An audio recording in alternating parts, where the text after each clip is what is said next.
नमस्कार मंडळी. सह्याद्रीच्या कुशीत वसलेला, अंगावर रोमांच उभा करणारा आणि स्वराज्याचा पहिला श्वास म्हणजेच किल्ले तोरणा, ज्याला आपण प्रचंडगड म्हणूनही ओळखतो. आज आपण अनुभवणार आहोत स्वराज्याच्या पहिल्या तोरणाची ही अद्भुत सफर.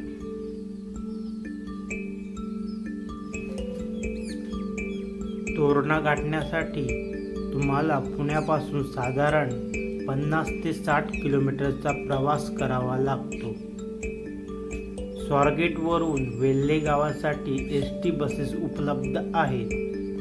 स्वतःच्या गाडीने येणार असाल तर वेल्हे गावात पार्किंगची उत्तम सोय आहे.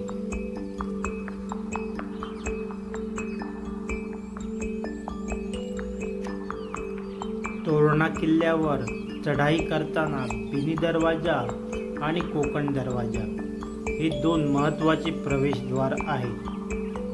बिनी दरवाजा हा तोरणा किल्ल्याचा मुख्य प्रवेशद्वार मानला जातो आणि बहुतांश गिर्यारोहक याच मार्गाचा वापर करतात. हा दरवाजा वेल्हे गावाकडून येणाऱ्या वाटेवरच आहे. कोकण दरवाजा किल्ल्याच्या पश्चिमेला असून तो कोकणाच्या दिशेला तोंड करून आहे, म्हणून याला कोकण दरवाजा असे म्हणतात. हा दरवाजा बुधला माचीच्या दिशेला आहे. जर तुम्ही मेटपिलवरे गावाकडून चढून आलात तर तुम्ही या दरवाज्यातून प्रवेश करता.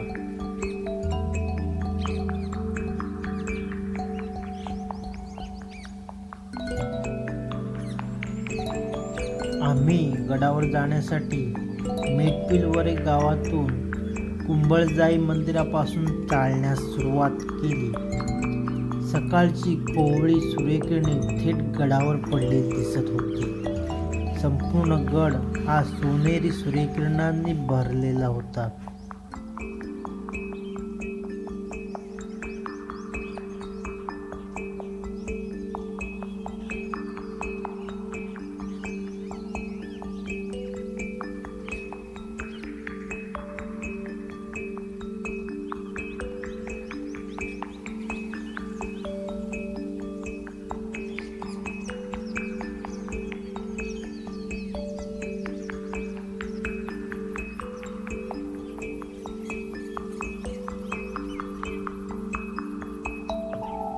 आम्ही जसजशी पुढे जात होतो तसतशी येथील वाट अरुंद आणि कठीण भासत होती.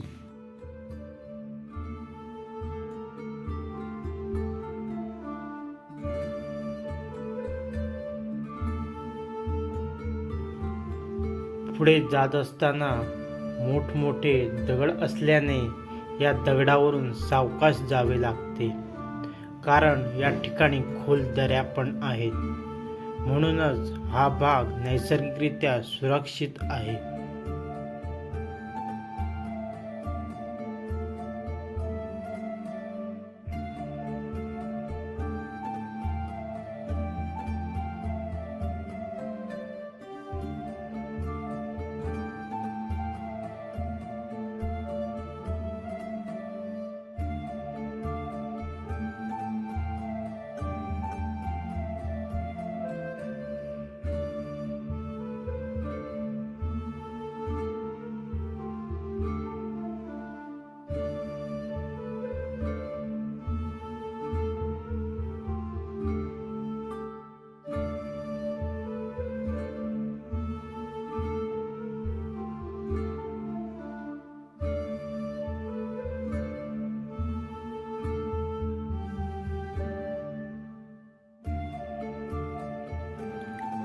गडावर जात असताना आम्हाला वाटेत लिंबू पाणी आणि काकडी विकणारी आजी भेटली.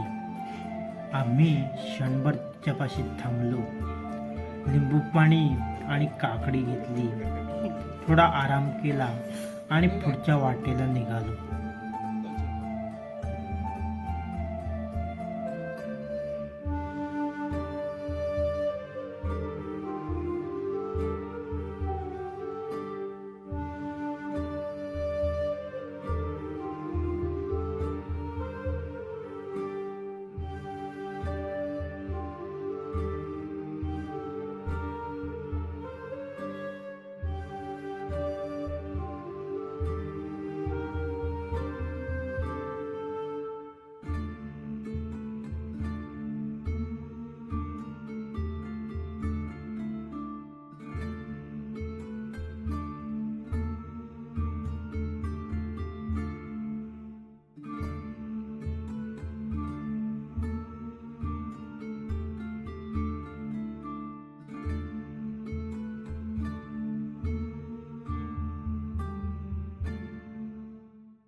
आत्ता आपण कोकण दरवाजापाशी पोहोचलो आहोत.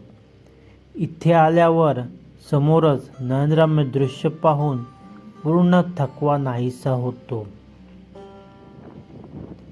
ऐतिहासिक काळात कोकणातून होणारी रसद आणि हालचालींवर लक्ष ठेवण्यासाठी या दरवाजाचा वापर होत असे.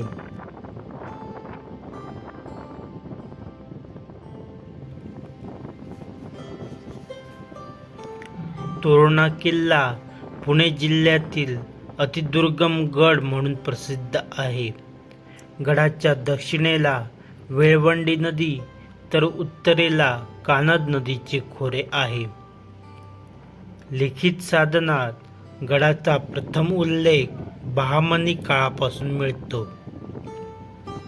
मलिक अहमद हा 1470 ते 1483 दरम्यान कोकणच्या मोहिमेवर असताना त्याने तोरणा किल्ला जिंकला होता. 1624 ते 1632 पर्यंत काही काळ कानद खोऱ्यांचे हैबतराव देशमुख यांनी किल्ला आपल्या अंमलाखाली ठेवला होता. छत्रपती शिवाजी महाराजांनी स्वराज्य स्थापना करीत असताना इसवी सन 1647 साली सर्वप्रथम हा किल्ला घेऊन स्वराज्याचे तोरण बांधले, म्हणून या किल्ल्याचे नाव तोरणा असे ठेवण्यात आले.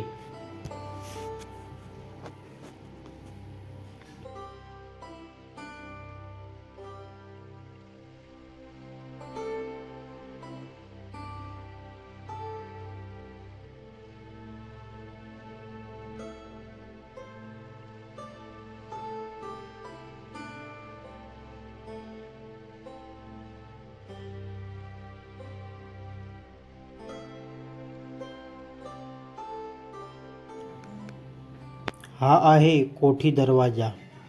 वेल्हे गावातून चढाई सुरू केल्यानंतर साधारण 2 ते 2.5 तासांच्या चढणीनंतर बिनी दरवाजा लागतो.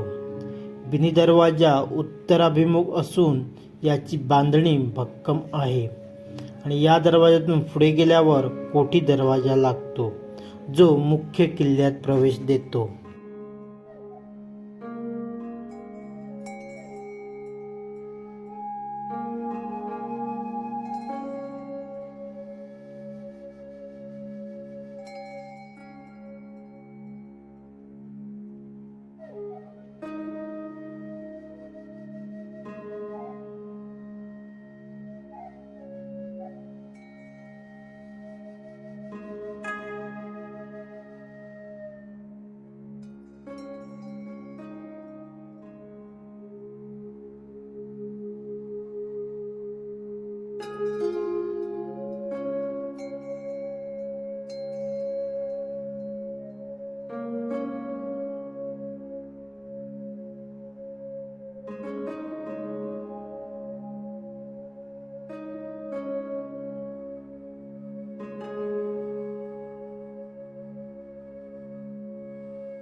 गडावर शिवकालीन महादेव मंदिर तसेच मेंगाई मंदिर आहे.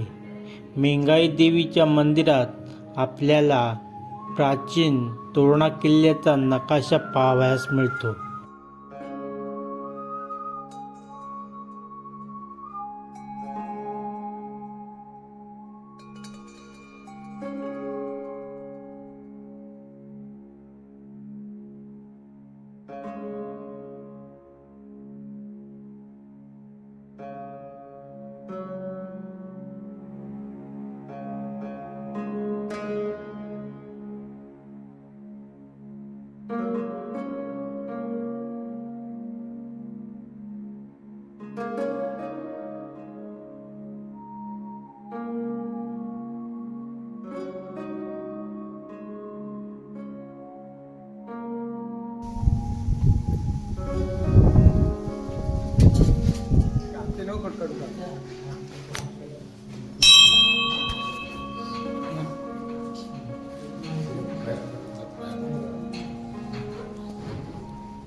हा आहे लक्कडखाना. लक्कडखाना म्हणजे लाकूड साठवण्याची जागा. स्वराज्याच्या काळात किल्ल्यावरील बांधकामासाठी, दरवाजांच्या दुरुस्तीसाठी आणि इतर गरजांसाठी लागणारे लाकूड या ठिकाणी साठवून ठेवले जात असे. बिनी दरवाजातून किल्ल्यावर प्रवेश केल्यावर आणि मेंगाई देवीच्या मंदिराकडून बालेकिल्ल्याकडे जाताना ही वास्तू लागते. सध्या ही वास्तू काही प्रमाणात ढासळलेल्या अवस्थेत आहे, परंतु तिचे अवशेष आजही स्पष्टपणे दिसतात. किल्ल्यावर येणारे पर्यटक आणि दुर्गप्रेमी बालेकिल्ल्याकडे जाताना या ऐतिहासिक जागेला आवर्जून भेट देतात.